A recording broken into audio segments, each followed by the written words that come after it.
आज हम बात करने जा रहे हैं एक न्यू टॉपिक के बारे में जिसका नाम है फॉर्म्स ऑफ पावर शेयरिंग।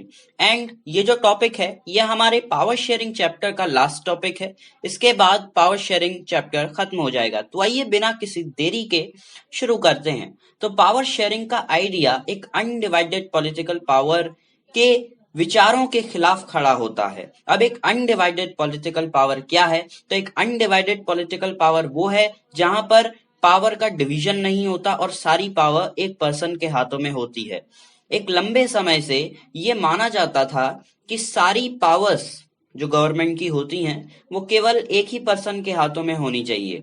अगर पावर को डिस्पर्स करने का डिसाइड किया गया तो क्विक डिसीजंस और उन्हें पूरे देश में लागू करना पॉसिबल नहीं होगा।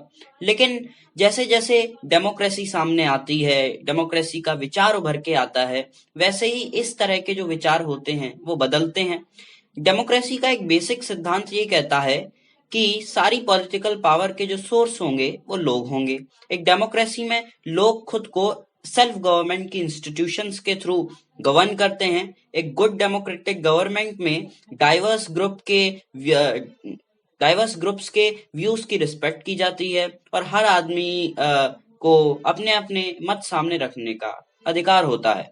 मॉडर्न डेमोक्रेसीज में पावर शेयरिंग के जो अरेंजमेंट्स हैं उन्होंने कई सारे फॉर्म्स लिए। तो अब पहले फॉर्म की तरफ बढ़ते हैं। तो इसमें हमें बताया गया है कि power is shared among different organs of government such as the legislature, executive and judiciary. इसका मतलब क्या है? तो पावर गवर्नमेंट के डिफरेंट ऑर्गन्स के बीच में शेयर की जाती है, जैसे कि लेजिस्लेचर, एग्जीक्यूटिव और जुडिशरी। और अगर पावर को लेजिस्लेचर, एग्जीक्यूटिव और जुडिशरी के बीच में डिवाइड किया जाए तो इस तरह के डिस्ट्रीब्यूशन को हम कहेंगे हॉरिजॉन्टल डिस्ट्रीब्यूशन ऑफ पावर। ये आपको याद रखने की जरूरत है।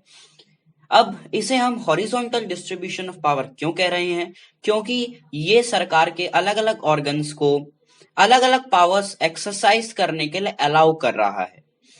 ऐसा जो सेपरेशन होता है ये इंश्योर करता है कि कोई भी ऑर्गन गवर्नमेंट का अनलिमिटेड पावर एंजॉय ना करे। हर एक ऑर्गन दूसरे ऑर्गन को चेक करता है। इस तरह के डिस्ट्रीब्यूशन में हर एक ऑर्गन दूसरे ऑर्गन को चेक करता है। इसके कारण पावर का अलग अलग इंस्टीट्यूशंस के बीच में बैलेंस बना रहता है।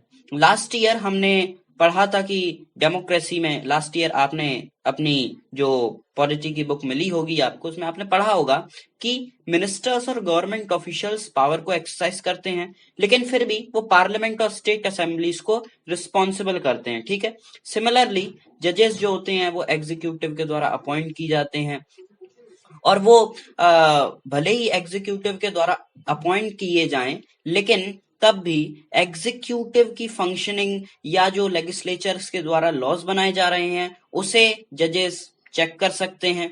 और इस तरह के अरेंजमेंट को हम कहते हैं a system of checks and balances. अब इसे a system of checks and balances क्यों कहा गया है? क्योंकि इस तरह के डिस्ट्रीब्यूशन में, हॉरिजॉन्टल डिस्ट्रीब्यूशन ऑफ पावर में, जो सरकार के अलग अलग ऑर्गन्स होते हैं वो दूसरे को चेक करते हैं और ये जो अलग अलग ऑर्गन्स होते हैं ये एक दूसरे को चेक करते हैं, जिससे पावर का एक संतुलन बना रहता है, एक बैलेंस बना रहता है। इसलिए इस तरह की प्रणाली को a system of checks and balances कहते हैं।